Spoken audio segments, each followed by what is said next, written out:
The first session today is titled If Not Design Thinking, Then What? Led by Dr. Padmini Ray Murray. Dr. Murray is a researcher and maker focused on counteracting infrastructural and algorithmic violence by creating digital spaces rooted in feminist ethics. She founded Design Beku, a collective that works towards making design more locally relevant and ethical. She engages with art, technology, and design to create alternative, sustainable digital futures. Let's have a round of applause to welcome Dr. Murray.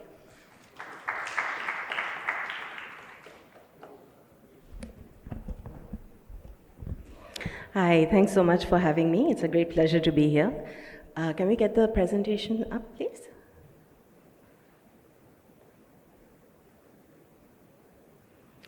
Right. I cheated a little because I did send a different title, but I just felt like this was more appropriate for the kind of work that we're currently doing. I think we're all kind of aware that the world is kind of on fire at the moment. There are many things wrong with this world, and we really need to think very deeply as to how to address them. And I believe that designers are obviously a large part of that conversation. And so today, I'll be exploring what it means to actually be a designer in this day and age and what are the stakes for us. So the talk will go through this kind of schema, if you like. So what do we mean when we talk about design? I think yesterday, as Salim, I think, was mentioning, when we say design, it can mean a myriad of things, right? So it's fashion design, graphic design, visual communication, what have you. So I'm going to kind of contextualize my work and as what do we mean? So as a Design Beku, what do we mean when we talk about design, but also what is the larger discourse around design as it stands today? What does it mean to be a designer? And most importantly, who is a designer? Who do we consider a designer in this day and age? But first, I think in order to address that, we need to historicize this moment. So I think as somebody who taught at a design school, so I was at Shrishti, the Shrishti School for Art, Design and Technology, which is in Bangalore, something that we found time and again is that especially for younger people, the understanding of where design comes from and how design has taken root, both in the world as well as in India, is something that is fairly unfamiliar. The second thing that I would like to point out in this regard is that a lot of my work, so I'm not a trained designer by any means. I have a PhD in English literature, but I also work on the digital and the implications and the conditions of the digital. So many students who would come to us would be interested in becoming, UX designers or designing for screens. And that meant that their kind of introduction to design was very kind of recent, right? Like their understanding of what design was very Silicon Valley, Steve Jobs, etc. But there was no kind of perception of a longer history of what it means to be a designer. So today I wanted to kind of talk about what a kind of Indian history of design might look like with a perspective on technology. Obviously, we all know that India has an incredibly robust and historically sustained craft tradition, which of course I would also completely imagine as our history of design. But what I would also kind of talk about is what does it mean to think of this through a technological lens, right?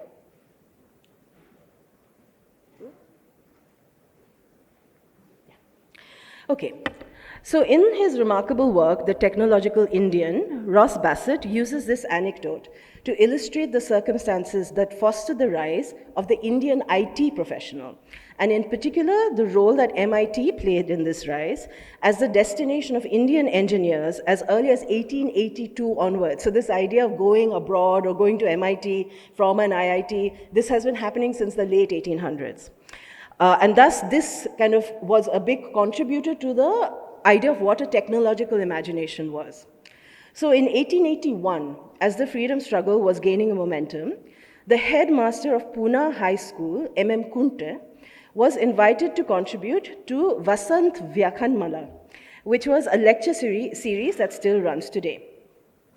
Kunte used the opportunity to proselytize what he called the art of mechanization, exhorting his listeners to travel from village to village, district to district, and I'm quoting here, start the activities of blacksmithy with frantic haste and zeal.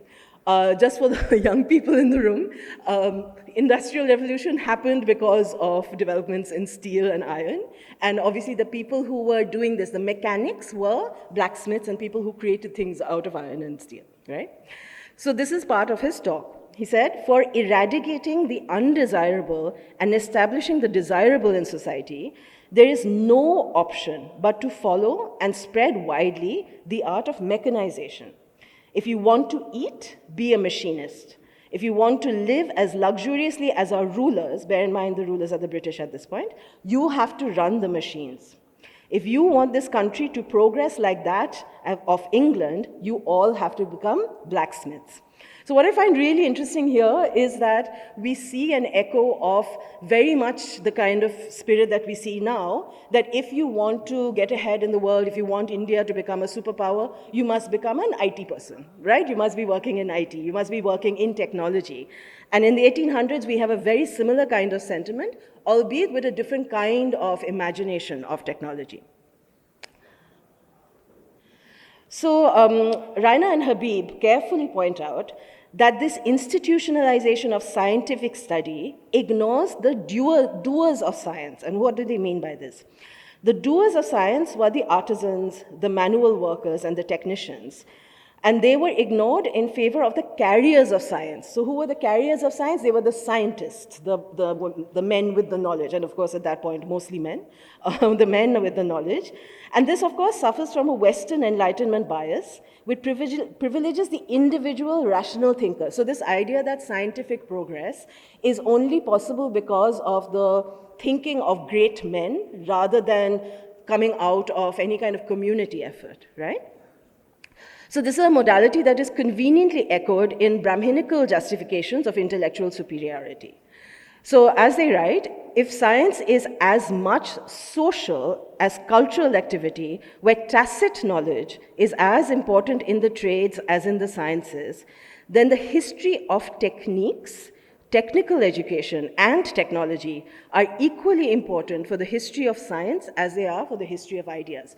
And so what I find really beautiful about this, and I think it was so wonderfully borne out yesterday by the walkthrough and also the work that was shown and spoken about yesterday, is that a lot of the knowledge that has produced this kind of work is tacit knowledge, right? It is knowledge that has come through experimentation. It is knowledge that has come through engagement with the natural environment.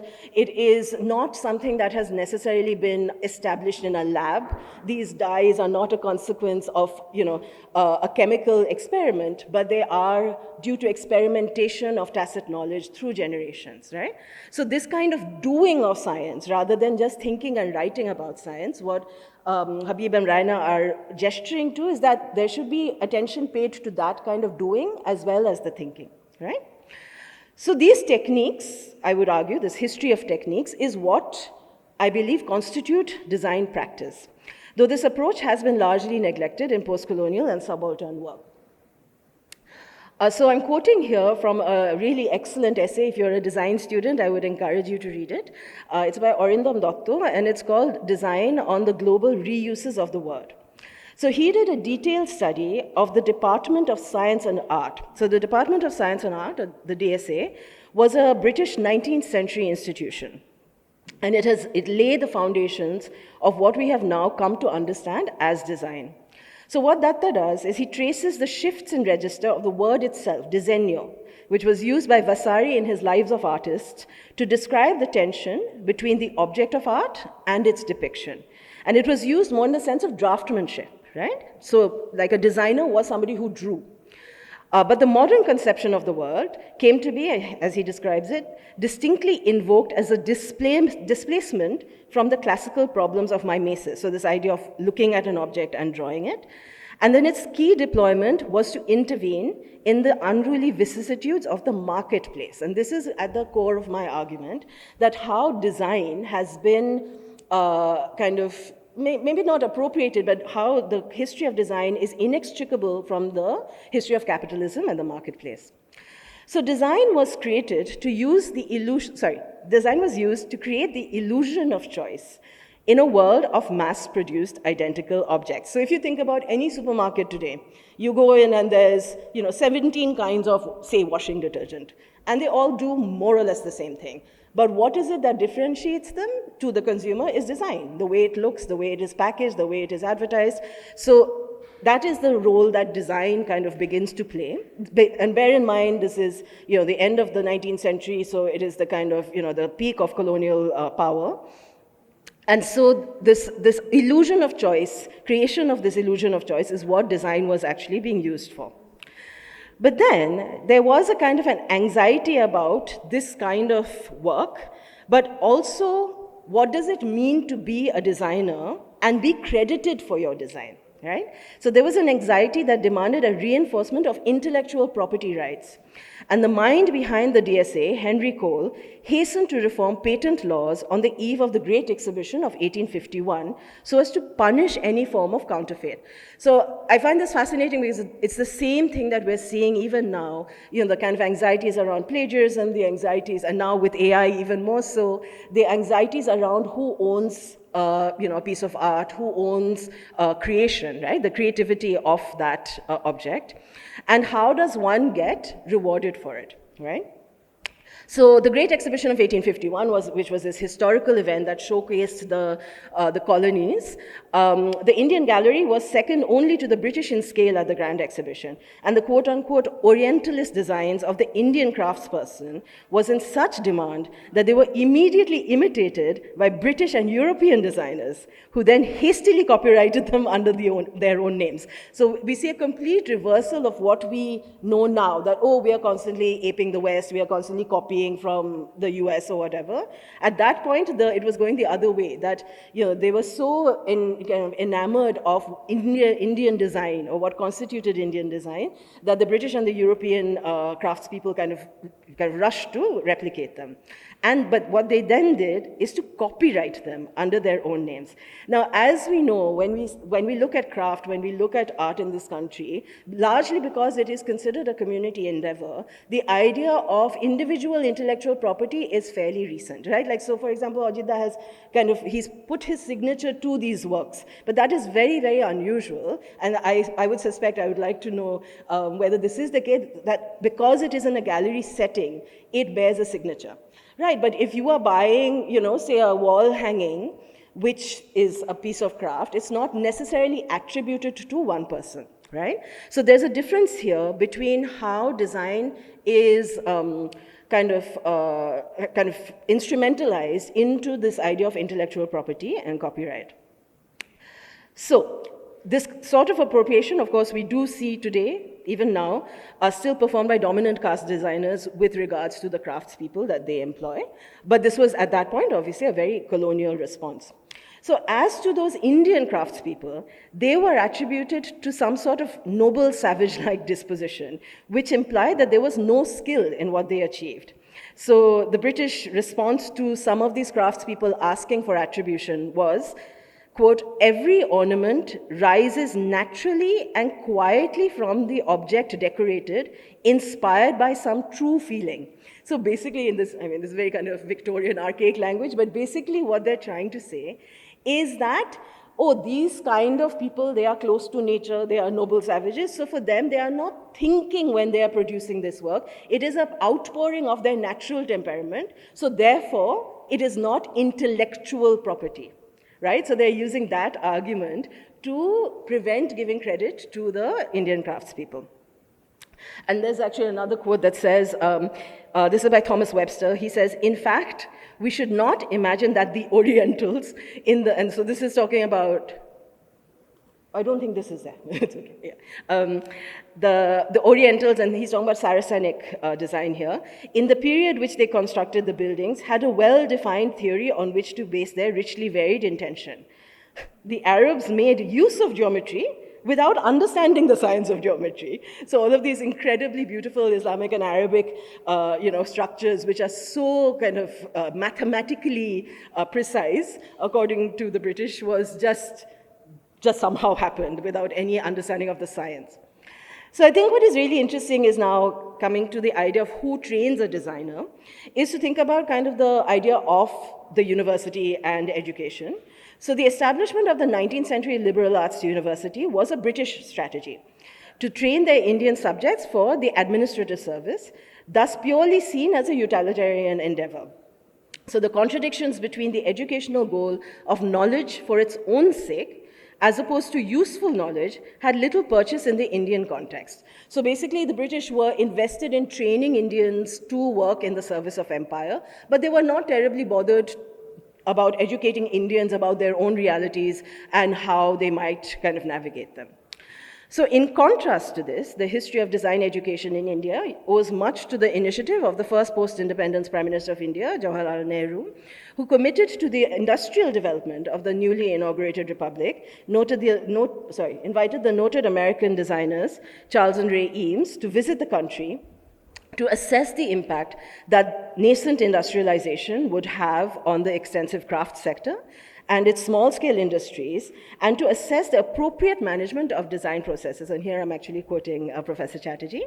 Their report, the Eames report, very famous document in design history now, recommended a research-based approach driven by local designers, aiming to understand what values and qualities would be important to Indian citizens, and to identify requirements for a good standard of living. Again, echoing, I think, what Salim said about what design, the role design plays in how we live.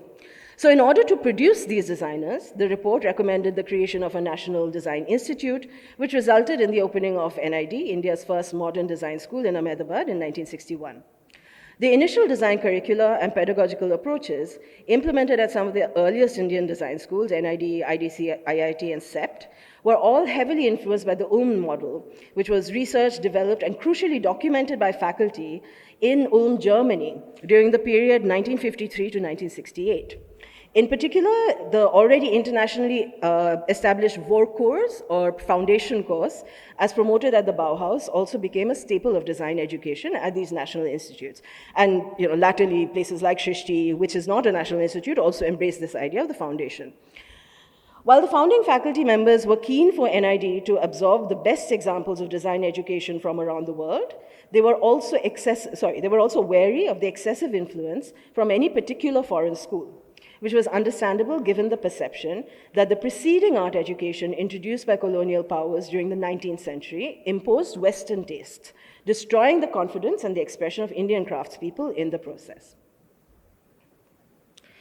However, as recent work by younger anti-caste design scholars have pointed out in their scholarship, the privilege of decolonizing design by oppressor caste faculties at these institutions only served to perpetuate some of the inequities faced by craftspersons and makers from Dalit, Bahujan, and other Adivasi communities, as they appropriated these ways of working to define Indian design, but simultaneously erased the efforts of the communities who created them. But just to come back to our Brahmanical blacksmith who I mentioned earlier, Datta recounts two separate incidents which perfectly capture what might have been the fate of Kunta's would-be acolytes. In 1851 and in 1882 respectively, there were two separate claims made by local Indian mechanics to file patents on improvements to the mechanism of a sugar mill. Both were rejected on the grounds that the machinery existed from time immemorial in India and did not demonstrate sufficient novelty. The history of design of indigenous technologies in India is patchy and is often obscured by the more visible archival material that asserted colonial and casteist structures of oppression. So what does this now mean for this fraught history and for a discipline that deploys making and remediation as a mode of inquiry? So this brings me now to the question, what do we mean when we talk about design, especially in India, right here and now? So I think one thing that I should kind of establish, given that I'm coming from a perspective of working with the digital and technology, is that what we do is kind of, I guess, considered service design, systems design, which is basically, it went through a few waves of progression. So basically once the computer became something that was used in kind of large offices and industry in the 1960s, there was this idea of cognitive systems engineering, then this idea of socio-technical systems. So not, when you're building a computer or building a technology, you're not only looking at the design of the artifact as a technical product, but also its relationship to the social, right? So, and by the 1980s, it becomes very user-centered, and that the main reason for that is that the computer becomes much smaller and enters the home. So you have the personal computer, as opposed to the computer that used to be in the 50s and 60s, kind of used to just kind of take up huge rooms, the supercomputer, for example. But then you have the personal computer, and then of course now we have things like phones and tablets. So the way that we think about designing technology becomes very user-centered, becomes human-centered, and gives rise to what we know as user experience design now. So Suzanne Bodker kind of historicizes this kind of history of service design in tech. And she talks about how in the third wave of thinking about this, there's an acknowledgement that computers are increasingly being used in private and public spheres, moving out of the workplace context and into everyday life for non-work, non-purpose, and non-rational uses. So by this, something like social media, for example, is a very good example of this, right? It's something that is used for recreation. It is used for, being in touch with your friends and family. It is not, it's not focused on any kind of aim. So this third wave necessarily addresses the expansion of the cognitive to include emotional and aesthetic experiences, but also the pragmatic and the cultural historical. So what does it mean, for example, to design, say, a YouTube that will be embraced by, say, a population such as India, which operates in a myriad of languages, operates in a myriad of cultural contexts. So you have to start taking all of this into account when you start designing technology. So then this brings us to the question of what does it actually mean to be a designer? So I feel, and this is something that myself and my colleagues at Srishti felt quite deeply before I founded Design Beku, is that there was a kind of I guess a hemming in of what designers do, because we saw a lot of students, especially at master's level, coming to us saying that they wanted to be designers, but this was very inextricable from the fact that they wanted to work on digital devices. They wanted to work on service design, UI, UX design. And this was all in the service of something that this kind of almost, I guess, amorphous concept now of innovation, right? Like this was all predicated on this idea of innovation. Lily Irani, who has written this fantastic book called Chasing Innovation, Making Entrepreneurial Citizens in Modern India, she basically talks about how this idea of the entrepreneur has been collapsed into the idea of what it means to be a productive citizen, and which is why innovation has become such a buzzword, and which is why we have young people who are coming into design institutions kind of chasing innovation, right? And I feel one of the reasons why I founded Design Beku was because what this does is it completely flattens what design can do, who it is for, and who is a designer, because it completely kind of ignores the political aspects of design in favor of the marketplace, and in favor of the state to some extent, but largely in favor of the marketplace. So as she writes, state and corporate elites point to entrepreneurs as those who can make opportunity of the innumerable shortcomings of development. Entrepreneurial citizenship promises that citizens can construct markets, produce value, and do nation building all at the same time. And I think a very, very good example of this are people like YouTube influencers, right? These are entrepreneurs. They are managing to, make some kind of income. They are recognized as personalities and entrepreneurs, and they are creating markets for their own selves and their own image. So, since that is now the mainstream idea of a designer, I wanted to kind of problematize this by thinking about who actually is a designer, can be considered as a designer. So I'll just say a little bit about Design Beku, which is the collective that I founded. I need to mention for this audience that Beku is a Kannada word. Beku means I want. So it means I want design, or I desire design.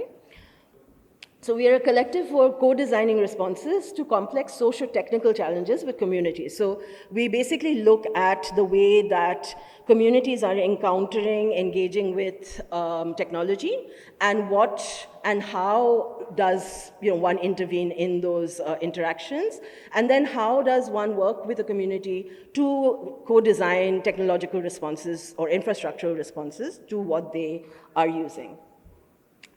So this is from the first iteration of our website. It has changed a little bit.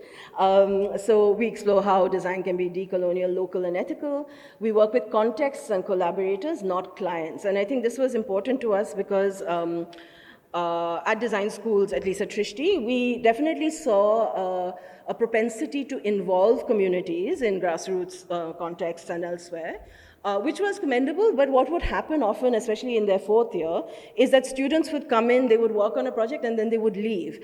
And all the good work that has been done with the community would often just not be sustained, because obviously the community is not invested in sustaining it. The students are moving on because they're graduating and they're moving into different spaces. So it was very, I felt it was very sad that there would be these really wonderful collaborations, but there would be no space for them to progress further. So what we realized was that one really needed to kind of embed oneself with the community and ensure that there was some kind of continuity in the kind of work that we were doing with them. And so therefore, that's what we meant by contexts and collaborators and not clients. And so we challenge the notion that design and technology are easy solutions to complex and contextual problems, because I think there is this tendency in India as elsewhere that technology is the silver bullet that will solve all our problems, which is really not the case. And we instead choose to work together with communities and organizations to co-design responses to the challenges that are best understood by the communities themselves. And so by that, what I think we're trying to say is that we believe that the communities are actually the best designers for the responses for their challenges, because they know their challenges the best. So we see ourselves much more as facilitators. When it comes to things like technology, obviously we have a certain kind of very specific expertise that we can kind of use to help them think through how they might respond to something, but we don't see ourselves principally as the designer. So I'm just kind of referring to two essays that kind of echo this way of thinking. So I think there's been a lot of talk about participatory design and what does it mean to do participatory design. I think we have moved on a little bit from the kind of previous modalities of what was considered participatory design, which was where basically the designer is considered the expert, and then users come into the room and you do user testing or you do some user research, and then you create whatever you're creating. I think what we are doing is moving beyond that and saying, no, the expert is the community, and then we are facilitating, drawing on the tools and knowledge that we have. So it's a slight shift in power and the way that we think about these engagements. So yeah, so I think this is something that I felt was necessary to say, because I think we forget about this. Technology, I mean, it's so ubiquitous, it's around us all the time, we're so invested and immersed in it, is that everything digital that you touch has been designed by somebody, right? So it's inextricable that you cannot talk about technology without talking about design, right? And that's actually our focus, to kind of really hone in on the fact that all digital futures are designed futures. So very quickly, I just want to talk about one of our inspirations. So there was a book written by somebody called Sasha Constanza Chock, who wrote a book called Design Justice. And I would say that our approach is basically what we consider as design justice, which basically looks at this kind of way of thinking about the way that designers work in communities and with communities. So this is one of our core tenets, if you like, one of our core principles, which is infrastructuring as a meme, and I'll explain what I mean by that. So a meme, as most of you know, is something, it's an object that moves between contexts and alters when it moves, right? Like, so for example, there is an image, then somebody takes the image and they add a caption, and then somebody takes that and then makes another image, and that's a meme, right? Like, that's how a meme travels. So what we mean by this is that there might be certain kinds of infrastructures that work well in a certain context, But what we are saying is that exactly that infrastructure will not map across contexts well. So I think we do tend to think, especially when we look at it through the lens of technology, that because India is so large, actually, I think that's one of the major reasons, is that we think that all intervention should be at scale. But when you say that something is at scale, what you are saying is that it is replicable. What we are trying to say, kind of, tweaking that, is that they are not replicable, but they are maybe repeatable with change, right? Like, so if I'm taking infrastructure 1 and moving into it, so say, I work in Karnataka, but say there's something I've been working on there, and I move it to Kolkata, there will necessarily be alterations I have to make, right? Because of the cultural context, because of the socioeconomic context, etc. So what we're saying is that you can take a core idea and then modify it as it moves through different contexts, rather than believing that the precise replication will always succeed. So this is something that we kind of believe in quite a lot. So can we shift to the other presentation, please? Thank you. So this is one example of an infrastructure as meme. So we work with a community in northern Karnataka. They are the community that we work with. Not only are they non-dominant caste, they are also mostly disabled. This is largely because I think it's the last generation, this generation, and the coming generation, who are disabled because of environmental factors that have been created by industry in that locality. So Fakir is the person who kind of brought us into this project. So they started a recording studio called Beku Studio. And this is kind of what we kind of helped them put together. So Varun, who is one of the co-founders of Beku, he grew up in Dharwad, and he knows Fakir since he was a child. They basically set up a kind of an impromptu recording studio. And then they have actually started a record label. Now, this is what's very interesting, that what they realize very astutely is going back to what I was saying earlier about claiming intellectual property, is that it was not sufficient for them to just put their music out there, just put their music on YouTube. They realized that they needed something to claim that this is our music, produced by us, and all credit should go to us. So they produce it under this idea of Beku Studio, which is the record label, right? So it is an assertion of intellectual property. And this, I think, is incredibly important now, like more important than it has ever been, because what we're seeing a lot of is, with all forms of art, music included, is AI ingesting a lot of creative work from across the internet, and they're not attributing it to the original artists, right? Like, so this is why a lot of artists also are very much, up in arms against, say, things like AI art, because what AI art does is it kind of pulls together a lot of, creative work from the internet, and then kind of anonymizes it in this black box and then reproduces it without accreditation, right? So what we're trying to kind of do is to help folk practitioners kind of think more about how to kind of really assert their identity, be that of place, be that of caste, be that of their own practice. So now they have this recording studio. Something that's been really interesting in the last, I would say, 6 months is that we started working with women as well. And there's an interesting dynamic here because we work with an NGO called Jagruti, which is run by 2 doctors. It's been in the region for many years. And Jagruti does a lot of work with women. So through them, we managed to get women into the space because I think, I don't know, for some very odd reason, sound engineering and audio is a very male thing. So, we were kind of like, we want to bring women into the space. And they started coming into the space, but the negotiations are interesting because the women are mostly upper caste. So, and the men are not. So there's a kind of interesting tension that, we're kind of witnessing there. And so they've been, doing concerts, etc. But we also felt that there was a great need to show the role that this music plays in the community, right? Like, so it's a large part of, conversations about kind of Ambedkarite philosophy, but also the very hyper-local context of Kannadiga history, etc. So to show kind of why this music kind of creates the space that it does. So these are just some kind of shots from, so Matangi is a festival that happens in the community, and where they're using a lot of haldi as a kind of a way of kind of celebration. So what the hope is, the community themselves has said that they want to make a film about Matangi, so we're kind of working towards that as well, and so hence the film and theater workshops. So this is just training. So that's Varun. And also, yeah, bringing children into the space, kind of getting them familiar. Because another thing that we're noticing is that there is a very little engagement with traditional instruments for young children in these spaces, because they, like all other children, are enthralled by everything new.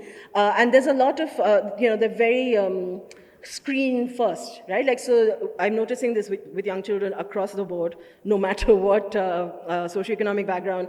If they have access to phones, they're not doing anything with their hands. Like, their kind of tactile relationship is very compromised, right? Because they're constantly swiping on this smooth surface. So we're also kind of quite invested in having children kind of, playing instruments and kind of, engaging with percussion and music.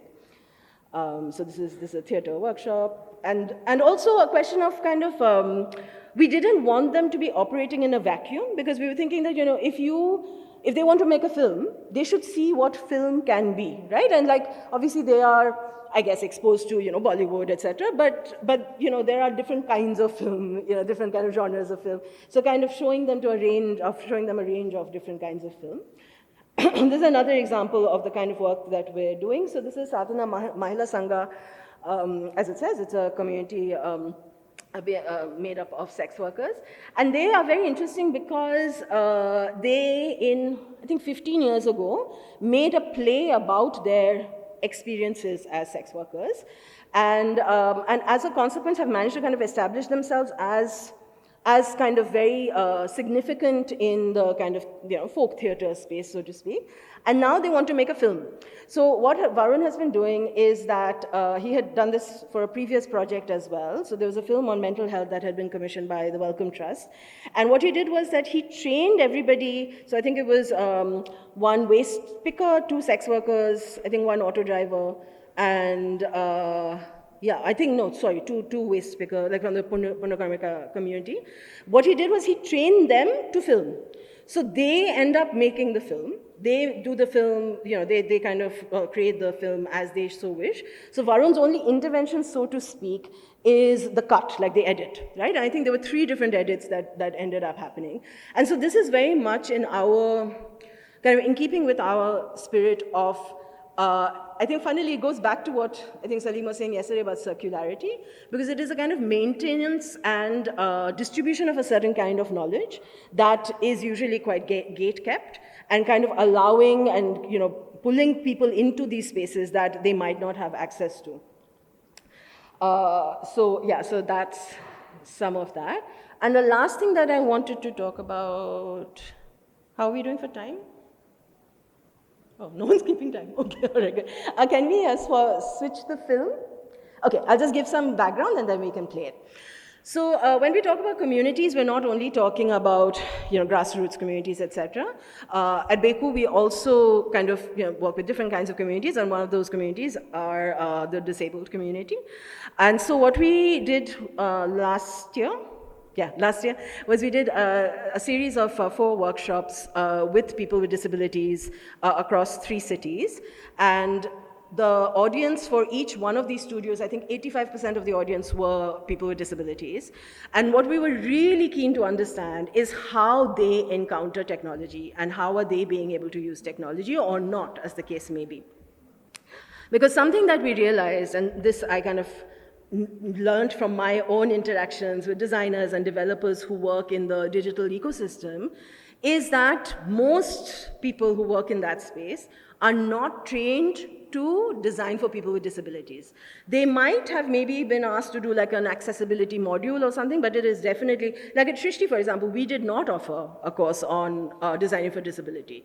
I know that architectural schools, many of them, will have an optional module, but they will not have a mandatory module on how to design for accessibility. And in fact, at the moment, I'm working with the Association for People with Disabilities in Bangalore to talk to architecture schools about making it something something that when a jury is doing a crit, that they definitely kind of take that on as something that the project has to be evaluated on, like how accessible is the project, right?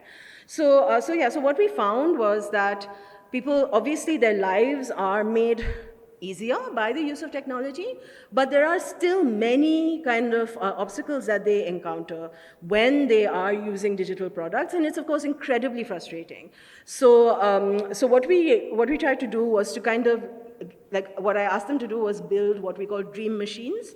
So a dream machine was basically, according to them, what would be the most ideal kind of digital product that they would use. And so they went away into small groups and they thought about, what kind of qualities they would like these products to have. And so in the film, we'll just kind of show you a little bit of how that conversation went. So yeah, thank you.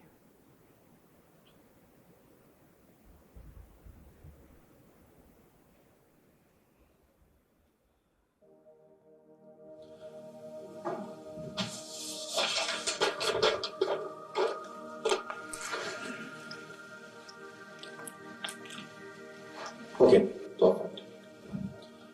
Nidhi, I'm here. Yes. Landscapes of the digital through the lens of disability. We've had enough of the able-bodied gaze or looking at disability from an able-bodied lens. So, community essentially taught me how to survive. I found my purpose in the world as a disabled queer person. Why one always gets a feeling of not being treated as an equal. Because every time you're made to feel over-obliged or sorry about taking help. We ask persons with disabilities, how do you experience the digital? I learn a lot on social media and the digital space because it cuts the anxiety of having to meet people in real life. And I can go back and add an afterthought, but I can't do it in a live space, but I have that freedom. So I am a much productive, thoughtful and better version of myself as a digital being that I am in person. One of the digital spaces which I really enjoy is Google Sheets. And I think that's a really amazing way to collaborate. It's a great way to build community. It's a great way to get your ideas down in a creative way. Online medium से मैं काफ़ी लोगों तक अपनी story और disability के बारे में अपने क्लासमेट्स को सेंसिटाइज कर पाया. फेसबुक के माध्यम से I keep sharing over social media. So I think I also have a voice and now I have reached to those people जो मेरे से कभी भी बात नहीं करते थे. And presently I am also running है made accessible campaign in JNU through a petition on change.org. Revival disability के group पे, like at midnight, I would text that I am having this blinding pain in my feet. Can someone help? And I would get responses to that, and I felt heard. I found that really helpful. That we can reach out to people we don't know who is sitting out there and might be feeling same vulnerable pain and sharing the same stories. मेरे father से related जिनको ALS था, उनका diagnosis जैसे ही Covid के थोड़े से महीनों पहले हुआ, तो हमें एक्चुअली किसी ने बताया एक व्हाट्सएप सपोर्ट ग्रुप के बारे में. वो एक जरिया बन गया था जीने का. उसमें आइडेंटिटी भी मिली, कम्युनिटी भी मिली, सपोर्ट भी मिली, और लोगों से सीख कर ही हम ध्यान रख पाए, नहीं तो हम उतना भी नहीं कर पाते. I really like to hang out or loiter or like wander if you kind of convert an offline space to an online space which is much more accessible and livable for me. One of the girls whom we have placed in her MNC who can't move any part of her body, she realized something was wrong with her mother. And she actually used speech recognition, and via Facebook, it was a very bizarre thing. She actually contacted somebody at Enable India and said, "Can you please come home?" A couple of people went and broke down the door and her mother had passed away. Technology is a lifeline. You cannot imagine what it can do to a person with severe disability. We also asked, what are your digital pain points? share your top most 5 used apps, platforms, or digital spaces. What are the accessibility pain points? How can interfaces also change? हमारे bank accessible होने चाहिए। जैसे पता लगा online banking था, जो मेरे लिए सच में बहुत बहुत बड़ी चीज थी और मेरे लिए बहुत एक्सेसिबल थी। लेकिन यहाँ पे हमेशा हर वक्त एक डर रहता है मन में कि कहीं हैक तो नहीं हो जाएगा। ये मेरी फ्रीडम के साथ साथ मेरे को इनसिक्योरिटी भी है। The time that you get to enter something, yes, or whatever, I think that needs to increase. Yeah. I'm very apprehensive about not wanting to make a mistake there. And another thing is the embarrassment and shame of not being able to use something. Blind person navigates these apps using a screen reader, and the navigation is sequential. The screen reader is supposed to read all of the content, which makes it very bewildering for a user. While you can read stuff, but what you might read in 1 second, I will probably read in 1 hour. To play a game with my friends who don't have any disability, I can't do that because the game visual is the screen is black. Nobody can see anything visually. So it's just to know how to use a screen reader. They can understand the accent in which the screen reader is speaking. Then they can play the game with me. Rural ಏರಿಯಾದಲ್ಲಿ ಇರೋರಿಗೆ mobile ಇರುತ್ತೆ, apps ಇರುತ್ತೆ, ಅಷ್ಟುವರೆಗೆ ಗೊತ್ತು. But apps designs ಎಷ್ಟುವರೆಗೆ access ಇರುತ್ತೆ ಅನ್ನೋದು ತುಂಬ ಜನಕ್ಕೆ ideas ಇರಲ್ಲ. ಸೊ ಯಾರಿಗೆ ಹೇಗೆ ಲ್ಯಾಂಗ್ವೇಜ್ ಮೇನ್, ಸೊ ಟೈಪಿಂಗ್ ಮಾಡುವಾಗ ಕೂಡ ತುಂಬ ಸಮಸ್ಯೆಗಳನ್ನು ನಾವು ಎದುರಿಸ್ತೀವಿ. Accessibility is a big pain point. I'm talking about physical disability here. Is the restaurant or the place that I'm going to accessible? You know, are there stairs? Is there a ramp? So a lot of times the onus, is on me to call that place or to find out. So I think, Google Maps having something that would show the accessibility, the physical accessibility of a place would be extremely helpful. If you use the inbuilt Windows speech to text, it will not work on banking apps. With accessibility, most people forget one is the structure of the app and whether that is accessible, but the other is the content that each and every one of us put in. Like when you do social media access audits, it talks about the structural audit, it never talks about content. Right. But the platform just being accessible is of no use to the end user. Sure. Accessibility is often a retrofit. It's not on the drawing board when the whole thing is starting. They're not conscious of the fact that visually impaired people would be using the same application or the same technology or the same software. I guess this applies to all disabilities, whether they are being thought of as potential consumers of these products that are being created. And there are other barriers and pathways. We are not acknowledging how overwhelming and cluttered spaces these are. And while everybody is communicating, I don't think anybody is feeling seen and heard. I don't think we know what psychological safety looks like when we talk about digital safe spaces. And I don't think we have defined that psychological safety. Especially for people with disabilities, like trans people, this idea of anonymity is also something, because for a lot of us, especially for trans people and queer people, being anonymous gives us a certain sort of agency and gives us a certain feeling of safety also. Anonymity has been a huge part of my own exploration of the internet as a queer person and parts of my own sexuality and desire.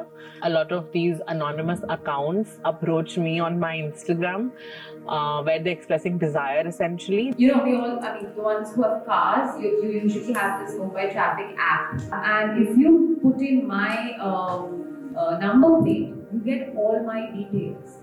So I went on a date and I usually don't give out my ID identification. This guy thought that it was really suave of him to tell him that, by the way, I know your name. And I'm like, how? And he's like, well, because you got off your car and I found out. And I'm like, That's what? creepy. To build better digital futures, we need Emacs is a software that allows you to do everything. Open source software is very, very powerful for people who are disabled because being open, you can add things to existing software and come up with something far more powerful. For people with disabilities, most of our decisions in India especially are made by our caregivers, and we are not given the autonomy to kind of make decisions for our own bodies. When we think about bodily autonomy in digital spaces, that is how I think it's really revolutionizing, where we can be the expert of our own bodies, where we can have our own voice, and we can tell people that this is our right to bodily autonomy. Achieving full independence over the digital technologies that a person uses and how they want to use it. Basically, the idea is that a person, when achieving complete digital self-determination, should be able to use their technology, use it to do what they prefer to use it for, and use it in the way that they prefer to create the identity that they prefer. In 2023, Point of View, Design Beku, Swissnex in India, and the Embassy of Switzerland in India organized 4 studios on disability and digital self-determination in Delhi, Mumbai, and Bangalore. Digital self-determination is a big word. So how to deconstruct it? What does it mean for a disabled person, whether it's a visual impairment or hearing impairment or a locomotive impairment, to have agency in their digital life? We explored the concept itself and tried arriving at understandings of what self-determination could look like in digital spaces for persons with disabilities. So the whole point of these workshops is to inform technologists and designers what it means to be a person with disabilities navigating these digital spaces.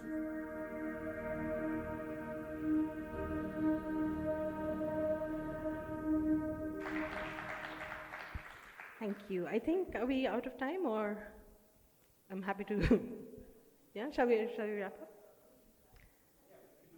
Okay, cool, right. Thanks very much.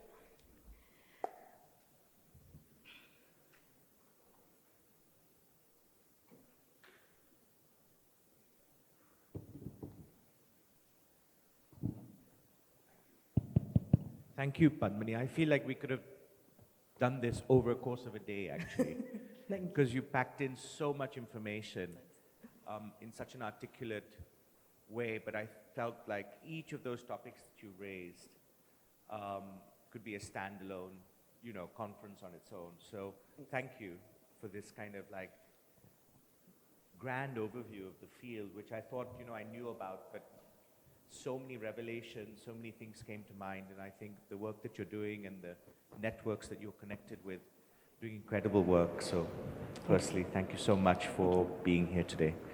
Is there any questions, comments from anybody, including some of our speakers and participants? This one. Yes, ma'am.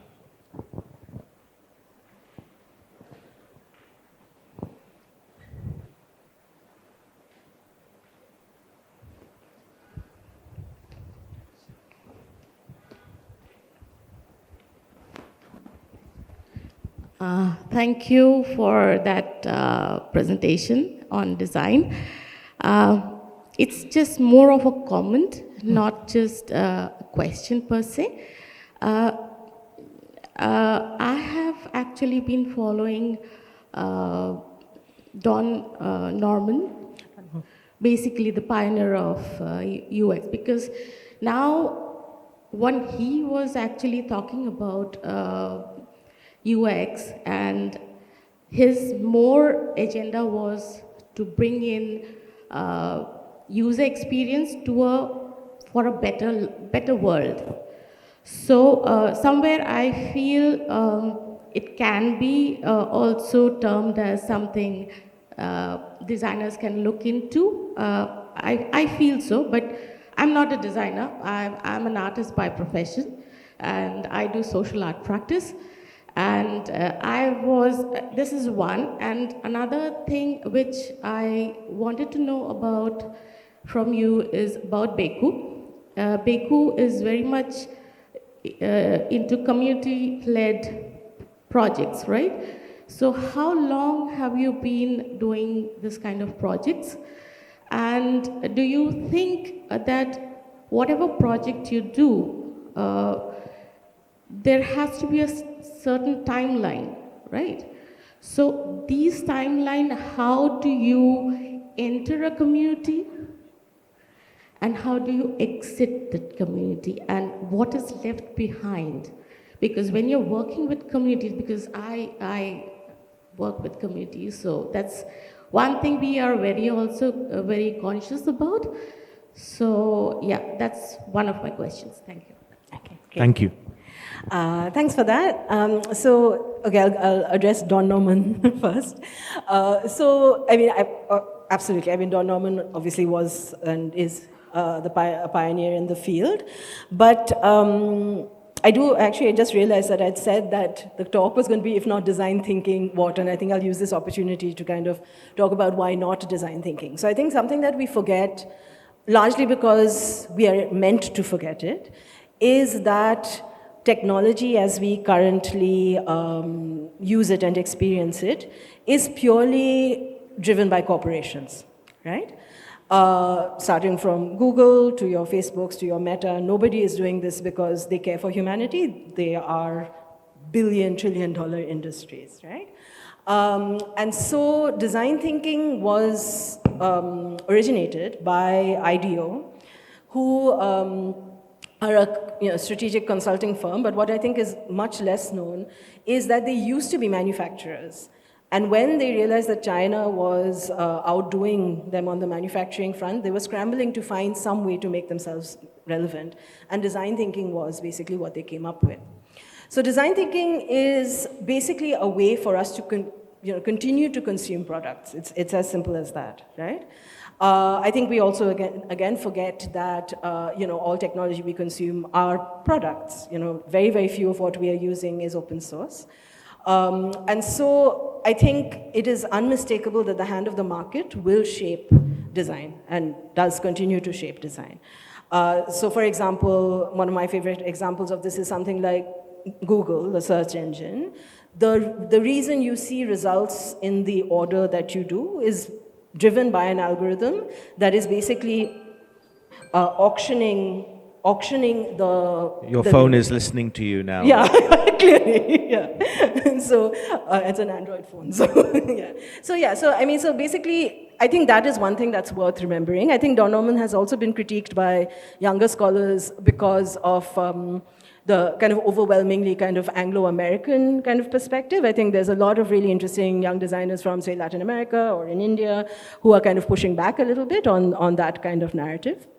Regarding your second question, I think we started Beku in order to not exit. I think that was my whole point, because I think that's what made me very sad, that we would leave these communities and they might have really benefited from the engagement, but there was no way that engagement was continuing.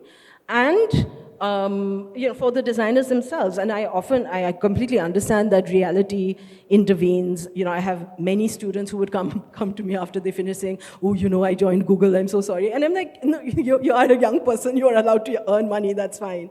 Not everyone has to do social good, that's okay. But the thing is that it does leave the community at a standstill. So I think I don't want to say solution, but our way of kind of working with that contradiction is infrastructuring, right? Because if, say, Beku, they will always have that infrastructure of the recording studio, right? Like, so the work that we have done to kind of help them set up the studio, kind of get the word out, etc.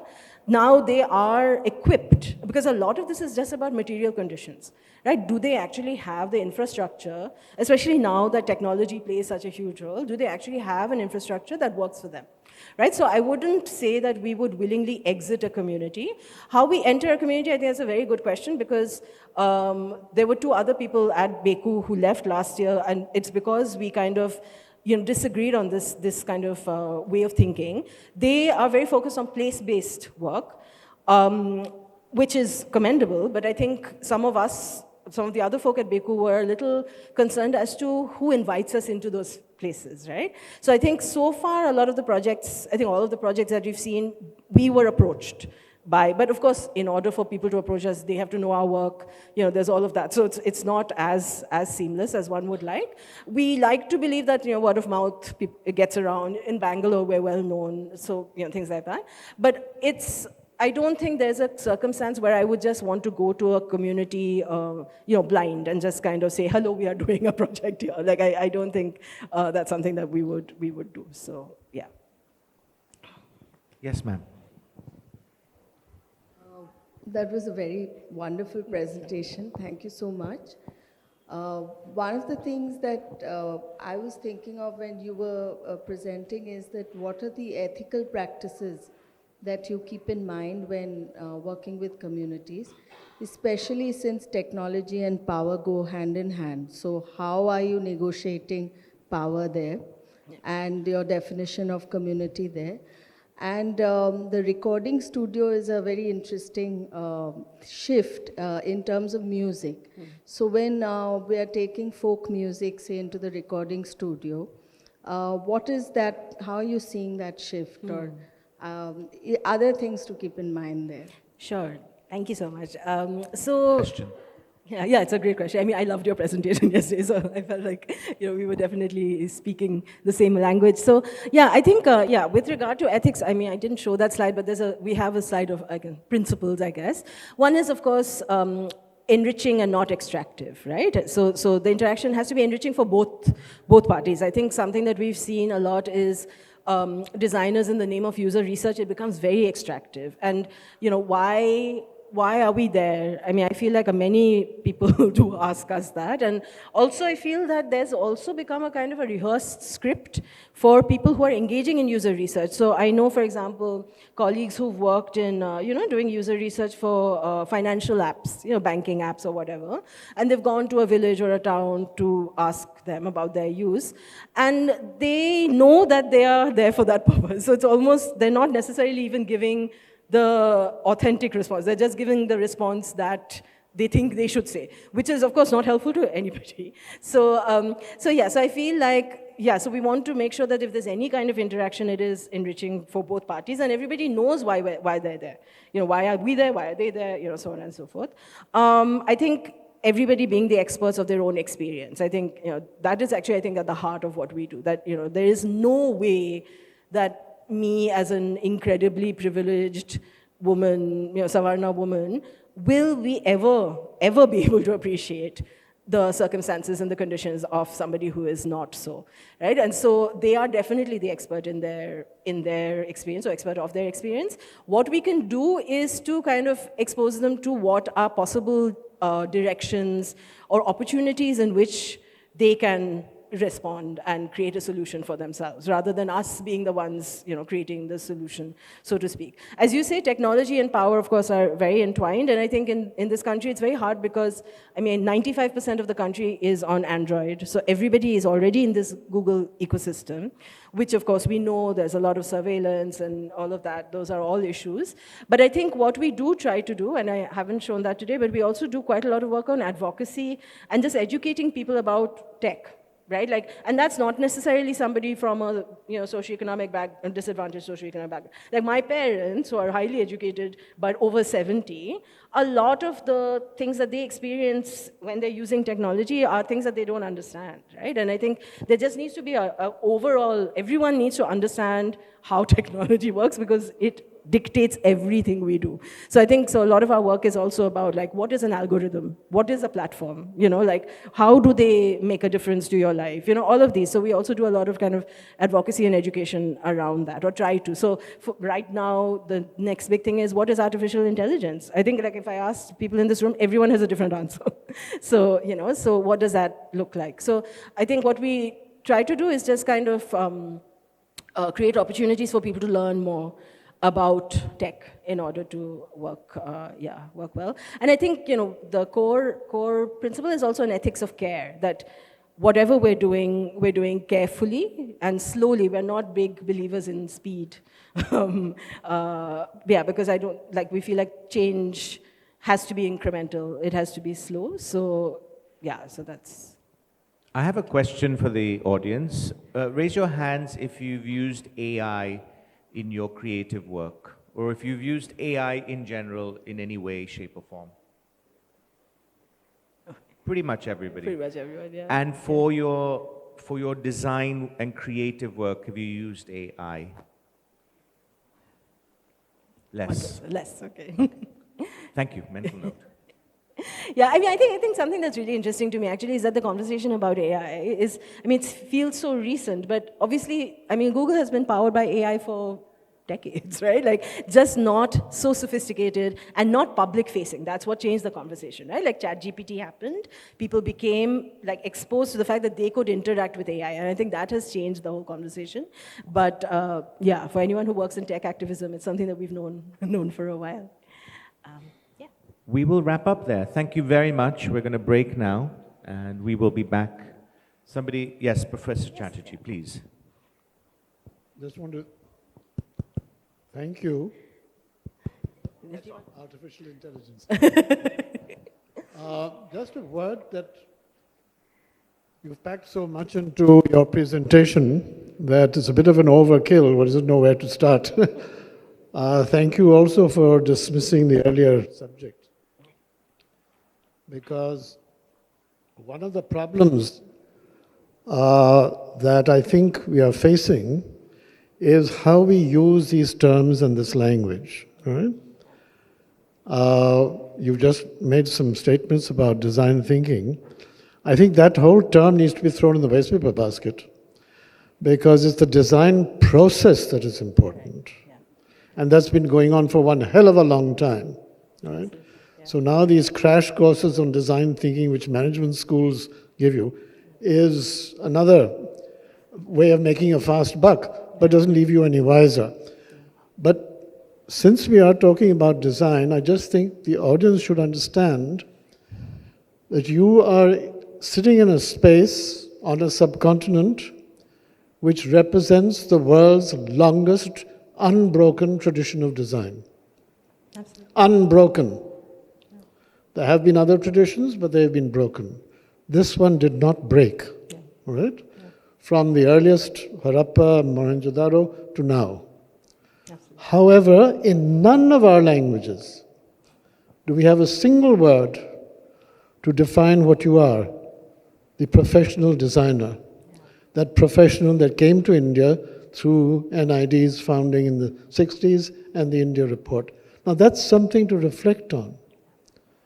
Because these terms that we use and throw around can be a trap.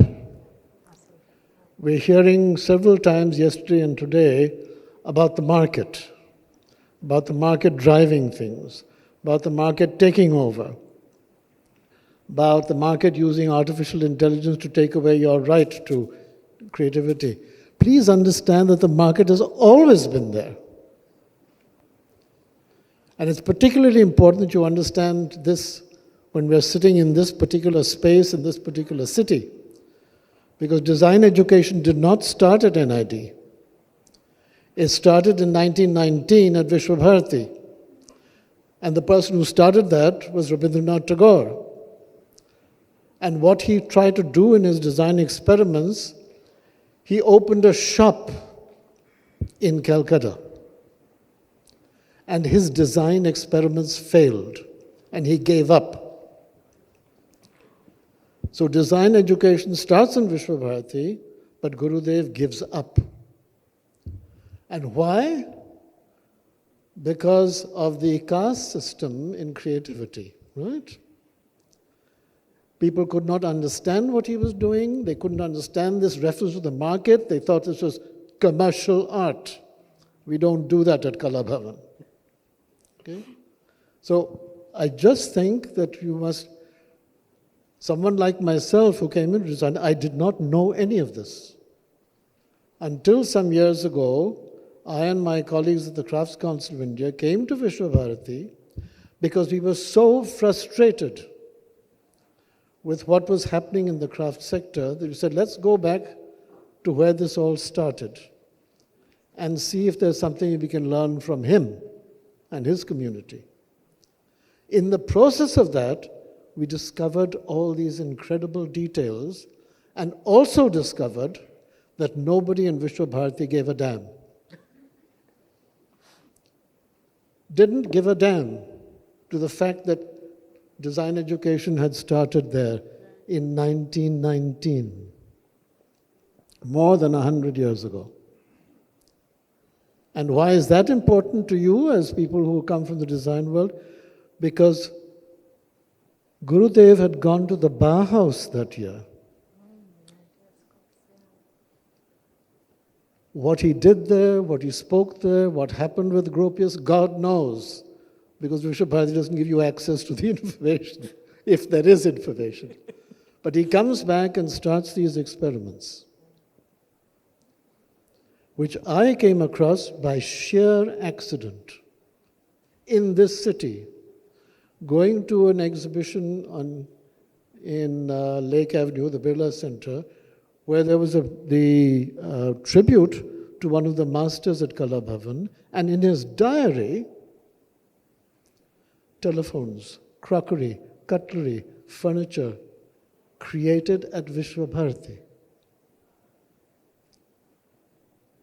So this was a revelation which took me back to finding out these things. But all I'm saying is, please be careful about these terms and this language.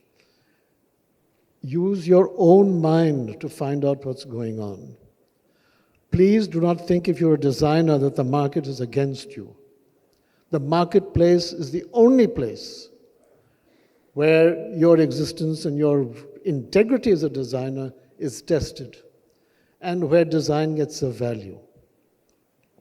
What we are asking for is for a more equal level ground, where artisans, designers, artists call the shots, don't only receive them, but they call them. And AI, is this going to help us or is it going to kill us? I don't know. You ask how many people have been using artificial intelligence. I am an idiot. I can't use this damn phone, although I'm 90 years old and should be able to use it. And I've been spending half my life in a design school. It baffles me. But I also know that I've been using artificial intelligence all my life. How the hell did I fly here? Right? I've taken it for granted. So artificial intelligence is not something new. It's been with us for ages. So take strength in that. Don't let it bulldoze you. Just get in the driver's seat. That's what we should be wanting. Sorry for this ramble. From a critique of design thinking to lunch thinking. Right. Thanks so much. Thank you.